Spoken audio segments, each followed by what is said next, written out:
Bismillahirrahmanirrahim. Alhamdulillahilladzi amarana wa raggabana bis-sabat wa ja'ala al-firara yawma az-zahfi minal muhlikat illa an yakuna al-firaru minas siyasat. Ashhadu an la ilaha illallah wahdahu la syarika lahu rabbul ardi was samawat wa ashhadu anna sayyidana Muhammadan abduhu wa rasuluhu sayyidus sadat. Allahumma salli wa sallim ala sayyidina wa maulana Muhammadin afdalil makhluqat wa ala alihi wa sahbihi wa zurriyyatihi at-tahirat, amma ba'd. Yang kita hormati dan kita cintai para habaib dan para alim ulama, muhibbin, hadirin hadirat rahimakumullah.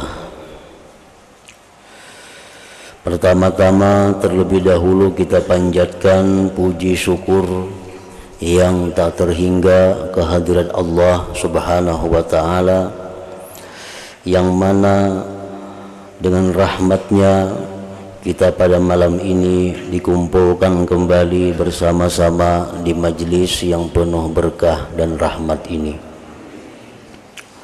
Salawat dan salam kita haturkan kepada junjungan kita Rasulullah Nabi besar Muhammad sallallahu alaihi wasallam dan kepada seluruh keluarga, para sahabat dan zuriat beliau. Para muhibbin rahimakumullah, at-tarhibu minal firar minaz zahfi wa minal gulul wa min tarkil ghazwi wal jihad. Bermula ini adalah menakuti daripada lari di medan perang, lari daripada musuh-musuh orang kafir, dan menakuti daripada berkhianat terhadap harta umat, dan menakuti daripada meninggalkan berperang dan berjihad di jalan Allah. Qala Allah Ta'ala, wa may yuwallihim yawma idzin duburahu illa mutaharrifan liqitalin aw mutahayyizan ila fi'ah aw mutahayyizan ila fi'atin faqad ba'a bighadabin minallahi wa ma'wahu jahannam wa bi'sal masir. Barang siapa yang pada hari peperangan dengan orang kafir itu lari berpaling kecuali untuk bersiasat peperangan atau bertempat kepada kelompok lain, maka sungguh dia kembali dengan kemarahan dari Allah dan tempatnya di neraka jahanam, dan sejahat-jahat tempat kembali adalah neraka jahanam itu. Nah, para muhibbin rahimakumullah, bahwa termasuk di antara dosa yang besar yaitu lari daripada musuh orang kafir dalam peperangan, mundur kecuali dibenarkan mundurnya itu. Mundur yang dibenarkan itu adalah satu, apabila musuh orang kafir itu lebih daripada 2 kali lipat.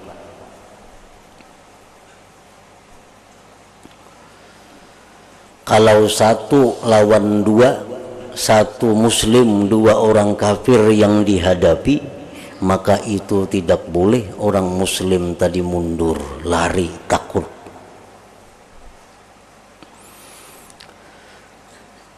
Apabila lebih daripada 2 orang yang dihadapi, nah maka itu dibolehkan dia meninggalkan medan perang, lari mencari keamanan dirinya.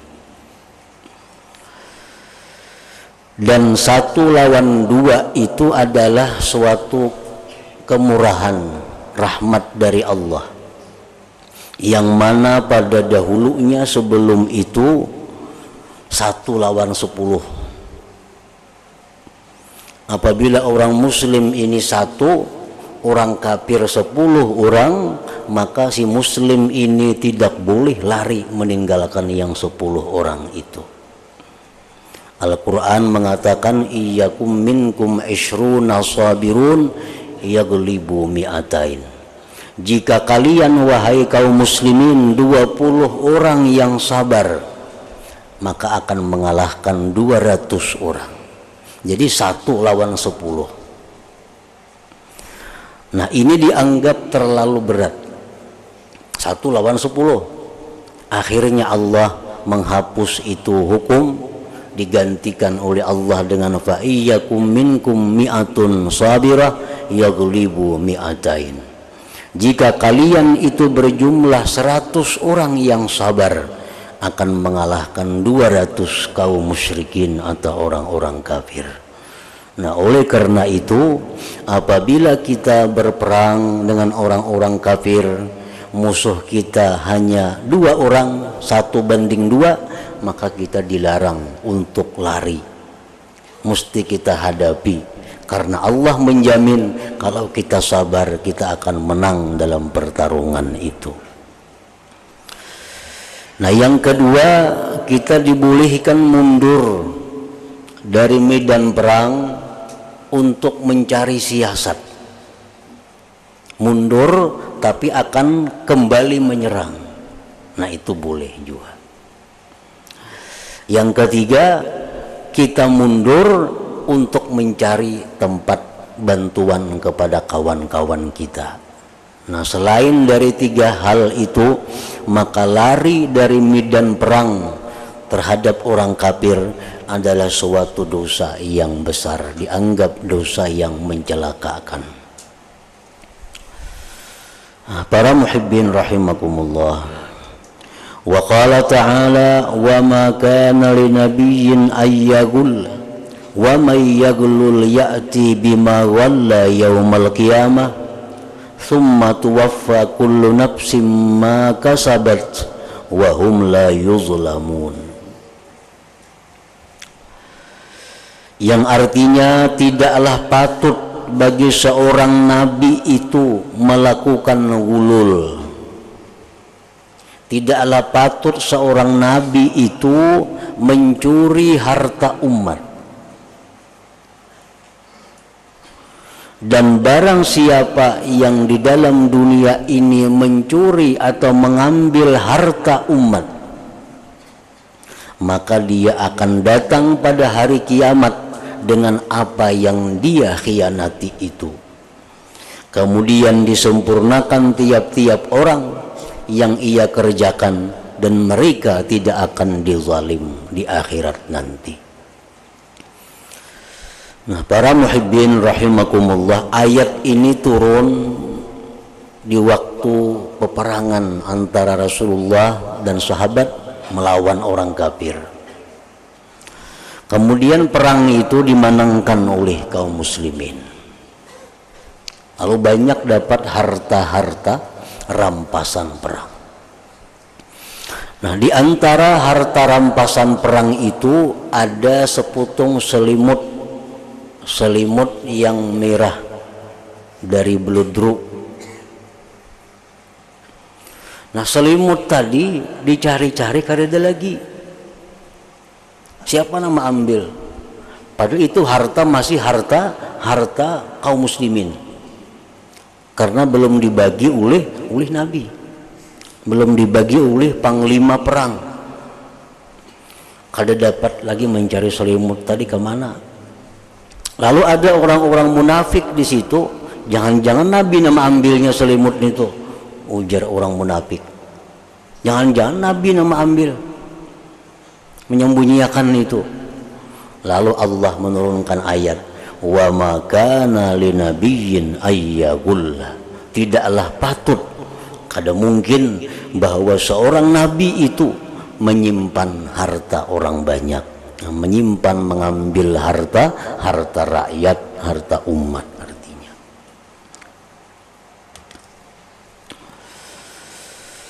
Wa an Abi Hurairah radhiyallahu anhu anna Rasulullah sallallahu alaihi wasallam qala ijtanibus sab'al mubiqat.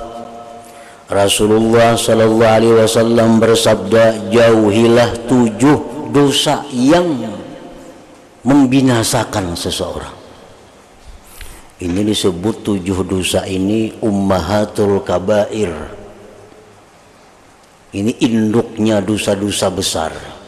Walaupun masih banyak selain yang 7 ini dosa besar, tapi yang 7 ini penghulunya dosa besar.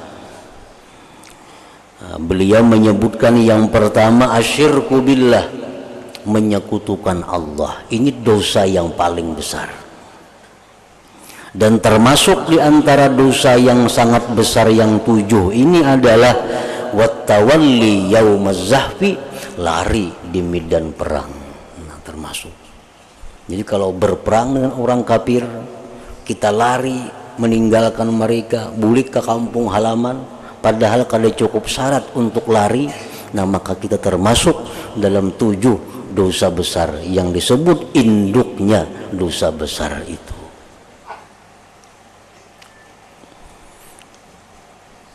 Kan hadis ini menyebutkan pertama syirik, yang kedua sihir santet, baik nang menyihir atau nang minta disihir.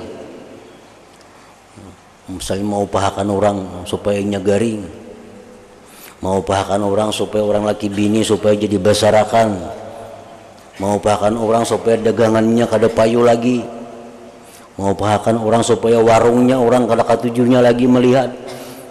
Nah, ini sihir. Kita masuk dalam 7 induk dosa besar. Yang ketiga membunuh seseorang. Yang keempat memakan harta yatim. Yang kelima riba. Yang keenam mundur di medan perang. Yang ketujuh mendakwa berzina terhadap perempuan yang baik-baik yang tidak tahu orang.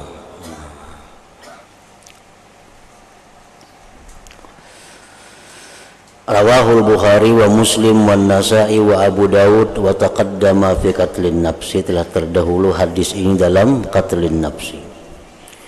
Wa an Ibni Umar radhiyallahu anhuma qala qala Rasulullah sallallahu alaihi wasallam idza tabayya'tum bil 'ainah, apabila kalian berjual beli dengan cara inah, wa akhaztum aznabal baqar, dan kamu mengambil di buntut-buntut sapi, artinya membajak sawah, wa raditum bizar'i, dan kamu senang dengan kebun-kebun tanaman kamu, wa taraktumul jihad, dan kamu tinggalkan jihad, sallatallahu alaikum zulla, Allah akan menguasakan kepada kalian kehinaan.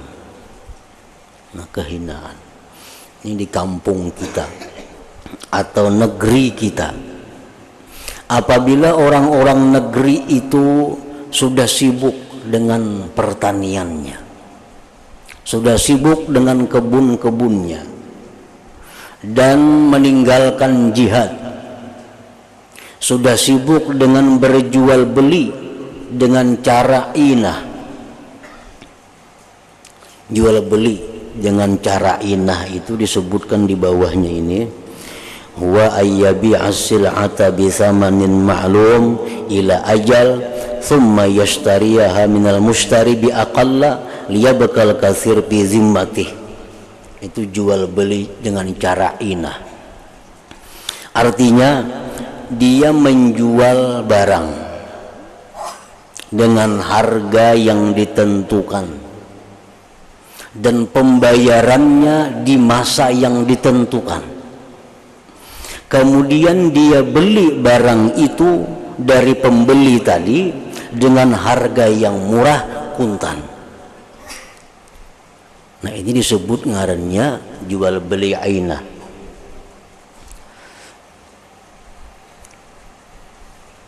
Oh, kita misal berisi kendaraan sepeda motor.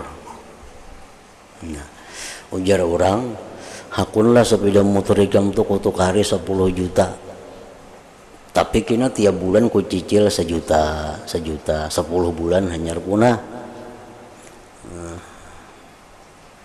Ayu hajar na ampun sepeda motor nih.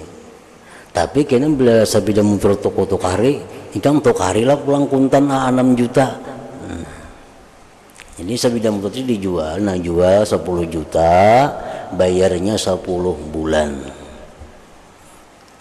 Kotok hari pulang sepeda motor tadi kuntan 6 juta duitnya.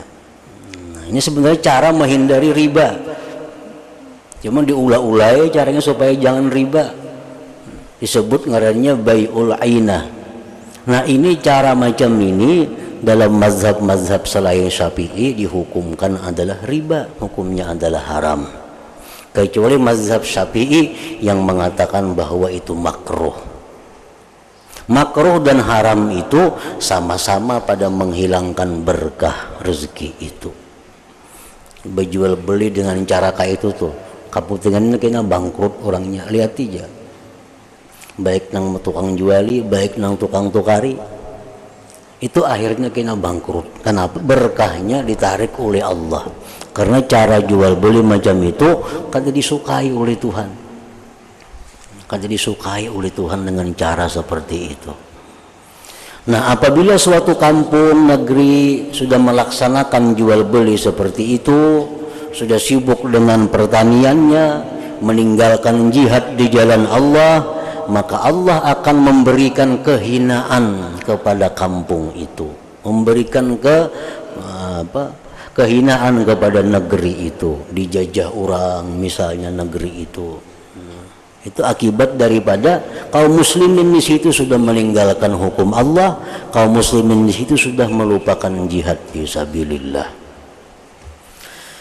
La yanzi'uhu hatta tarji'u ila dinikum, dan Allah tidak akan mencabut kehinaan tadi kecuali kalian kembali kepada ajaran agama yang benar. Rawahu Abu Dawud wa ghairuhu min tariqi Ishaq bin Usaid nazili Misra. Wa an Abdullah bin Syakik radhiyallahu anhu annahu akhbarahu man sami'a an-nabi sallallahu alaihi wasallam wa huwa bi wadil qura wa ja'ahu rajulun faqala ustushhida maulak aw qala gulamuk fulan faqala bal yujarru ila an-nar fi 'aba'atin ghallaha. Rawahu Ahmad bi isnadin sahih. Rasulullah sallallahu alaihi wasallam dalam peperangan Wadil Qura, di situ beliau didatangi oleh seseorang laki-laki membawa kabar. Ujar orang, wahai Rasulullah, pembantu pian, pelayan pian gugur sebagai syahid di medan perang. Ujar Nabi, tidak. Ujar Nabi, tidak. Bahkan dia mati masuk neraka karena dia menyembunyikan seputung kain daripada harta ghanimah itu. Ini gulul ngarannya. Oleh ulama-ulama dimasukkan dalam gulul ini adalah korupsi masuk dalam gulul. Karena itu uang rakyat.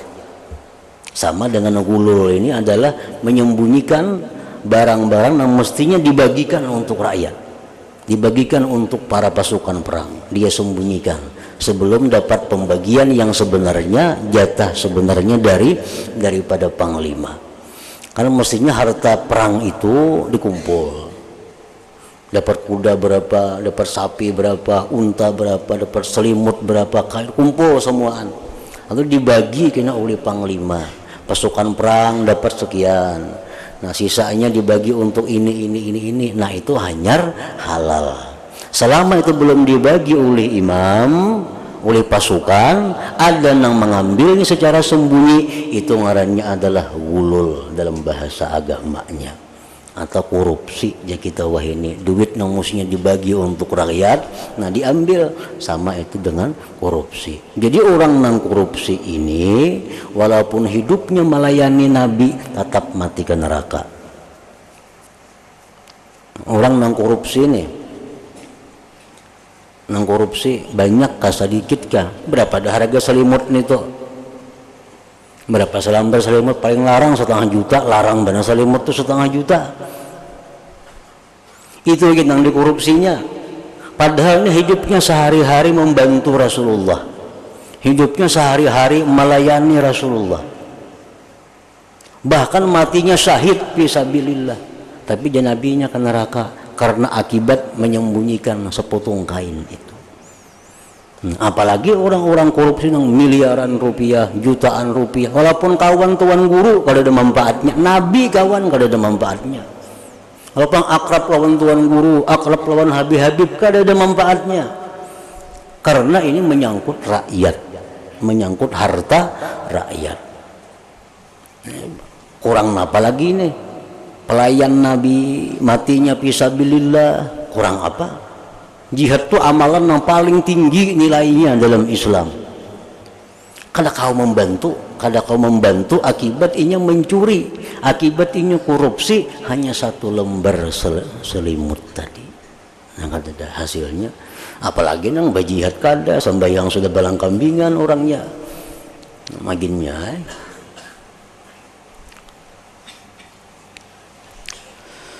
Nah itu ia jar Nabi bahwa kezaliman itu ada 3. Ada kezaliman yang kada bakal diampuni Allah, syirik. Itu kada diampuni Allah. Ada kezaliman yang kemungkinan diampuni Allah. Itu kezaliman seseorang terhadap dirinya. Seperti dia melakukan maksiat yang hubungannya dengan Allah. Misal melambatkan sembahyang dari waktunya, menunda sembahyang dari waktunya, laki-laki memakai amas, memakai sutra, itu dosanya kepada Allah. Ini kemungkinan bisa diampuni oleh Allah. Dan ada yang ketiga ujar Nabi, kezaliman yang tidak akan dibiarkan oleh Allah, yaitu adalah zalimnya sebagian hamba kepada sebagian. Itu kada akan dibiarkan, artinya pasti akan disidang, pasti akan diproses oleh Allah, pasti akan dihitung, pasti akan dibayar dengan amal-amal kebaikannya. Wa zulmun la yatrukuhullah. Ada kezaliman yang tidak akan ditinggalkan oleh Allah. Artinya kada ada manusia ini nang luput, kada ada manusia nang zalim itu bakal luput dari persidangan Allah, kada ada. Pasti akan disidang oleh Allah walaupun dengan sehalus-halusnya. Ada salah seorang aulia Allah yang siangnya puasa, malamnya beribadah kepada Allah. Beliau ini mati. Nah mati. Habis mati, aganang temimpi bertamu sidin. Kayak apa pian? Sidin nyaman aja aku. Orang wali nyaman aja dikubur nyaman. Cuma sebuting ruhku kada kawa ka surga. Sementara roh kawan-kawan di surga, rohku tertahan. Kenapa garang? Dalam dunia aku pernah minjam jarum, kada sempat membulikakan. Nah, ini orang wali. Sebab itu satu kezaliman dan kayaknya ditimbang oleh Allah. Bila amal baiknya banyaknya menang ke surga juga. Cuma untuk sementara ini ditahan dulu kada kawa ke surga. Nah, jadi kada mudah kita menzalim, mengambil harta orang dengan cara kada benar, menipu orang, bunguli orang, itu kada mudah, pasti akan diproses oleh Allah. Bila amal baik kita kada cukup bayar, dosa orang kita bawa, akhirnya kita masuk ke dalam neraka. Dosa kita aja sudah banyak, dosa orang pulang ditambahkan lawan kita karena kita kehabisan bayar dengan amal kebaikan itu. Nah, at-targhibu fil i'taq wa fil ihsan ilal mamluk, kemudian ini menggemarkan tentang memerdekakan budak dan berbuat baik kepada budak itu. Qala Allah Ta'ala falaqtahamal 'aqabah wa ma adraka mal 'aqabah fakku raqabah. Apakah tidak sebaiknya mereka itu menempuh jalan yang sulit, tahukah engkau apa itu jalan yang sulit? Memerdekakan budak. Zaman kita kan ada lagi budak itu. Budak ini adalah hukuman dari akibat kekafiran. Nah, orang Islam perang lawan orang kafir. Lalu orang kafir ini menyerah, angkat tangan. Tapi sudah diserang. Jakanya belum diserang, datang Mbak Islam, selamat aja. Ini sudah dikepung, sudah berkelahi, sudah diserang, akhirnya kalah, menyerah. Nah, orang-orang yang menyerah ini bisa dijadikan budak. Akhirnya jadi budak. Jadi budak tuh apa? Ya diperjualbelikan, disiwakan kayak harta benda jadinya manusia itu. Nah, memerdekakan mereka itu adalah merupakan suatu keutamaan yang sangat besar di sisi Allah. Jadi kita tukari budak itu, kita tukari, ampun kita jadinya. Udah kita perlu duit kena jual pulang ke lain budak itu, ampun kawan, ampunnya. Nah, sehingga apa-apa nang usaha budak ini hasilnya nang ampunnya makainya. Misal si budaknya siang begawi ini berapa duit dapat 10 sejuta, itu ampun tuannya duitnya, ngarannya gin budak. Nah, wa an Abi Hurairah radhiyallahu anhu qala Rasulullah sallallahu alaihi wasallam man a'taqa raqabatan muslimatan a'taqa Allah bi kulli 'udwin minha 'udwan minhu minan nar hatta bi farjih. Muttafaq alaihi wa rawahu Tirmidzi.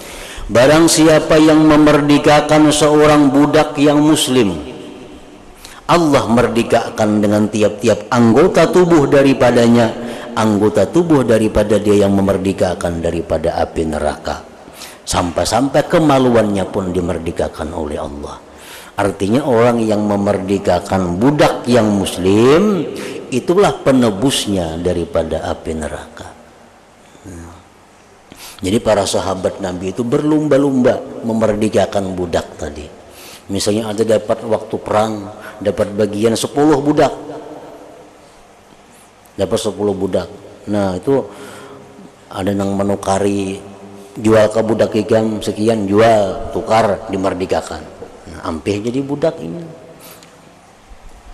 Nah, jadi sahabat-sahabat Nabi Abu Bakar, Sayyidina Umar, Utsman itu berlumba-lumba memerdekakan kalau ada budak-budak itu. Namun sahabat Nabi yang paling banyak memerdekakan budak adalah Abdurrahman bin Auf. Nah, beliau memerdekakan sebanyak 30.000 orang budak di zaman itu. Padahal seekongnya sudah ke surga kita mati memerdekakan budak itu. Ini 30.000 orang. Wa qala Rasulullah sallallahu alaihi wasallam li Abi Dzar radhiyallahu anhu hum ikhwanukum wa khawalukum. Budak-budak itu ujar Nabi saudara-saudara kalian, pembantu-pembantu kalian. Ja'alahumullah tahta aidikum, ya Allah jadikan mereka itu di bawah tangan kamu. Budak itu manusia juga, kalaunya Islam saudara kita juga. Tapi Allah jadikan mereka di bawah tangan kita. Paman kana akhuhu tahta yadih, siapa yang adalah saudaranya di bawah tangannya, siapa ada yang berisi budak, ujar Nabi, fal yut'imhu mimma ya'kul, hendaklah dia memberi makan kepada budak dari apa yang dia makan. Mungkin kita makan nasi, budak tuh beri makan hijau nasi. Mungkin kita makan ini, budak beri makan hijau makanan itu. Nah, jangan kita makan nasinya makan apa misalnya, nah jangan. Biasa budak itu kayak itu, diperlakukan berbeda dengan orang yang merdeka. Padahal Nabi kita mengajarkan agar diberi makan seperti apa yang dimakan tuannya. Wal yulbishu mimma yalbas, dan hendaklah dia memberi pakaian dari apa yang dia pakai. Kalau kita berbaju tapi berkopiah, maka budak tuh seperti itulah dilakukan. Karena perbedaan dahulu itu di masa jahiliyah itu, di masa dahulu perbedaan antara budak lawan orang merdeka ini, kalau budak tuh biasa kada berbaju, ini betapih aja, ke pasar ke mana kah, ada sing bajuan kadenya, itu biasa budak kalau macam itu. Kalau lengkap pakaiannya itu biasa orang merdeka.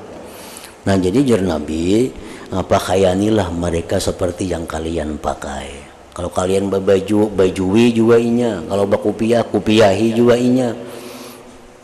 Wala tukallibuhum ma yaglibuhum, dan jangan kau bebani mereka sesuatu yang mengalahkan mereka. Mantang-mantang bisi budak sekehendak, jangan juga. Nah, jangan dibebani mereka yang mereka tidak mampu melakukannya. Fa in kallaftumuhum fa'ainuhum, jika kalian membebani kepada mereka itu, maka bantulah, tolonglah mereka itu. Nah, muttafaq alaih min tariqil Ma'rur ibni Suwaid. Nah kemudian at-tarhib minal halaf bighairillahi ta'ala minal yaminil kadhibah ila hadratin Nabi sallallahu alaihi wasallam. Al-Fatihah. Minasyaitonir rajim. Bismillahirrahmanirrahim.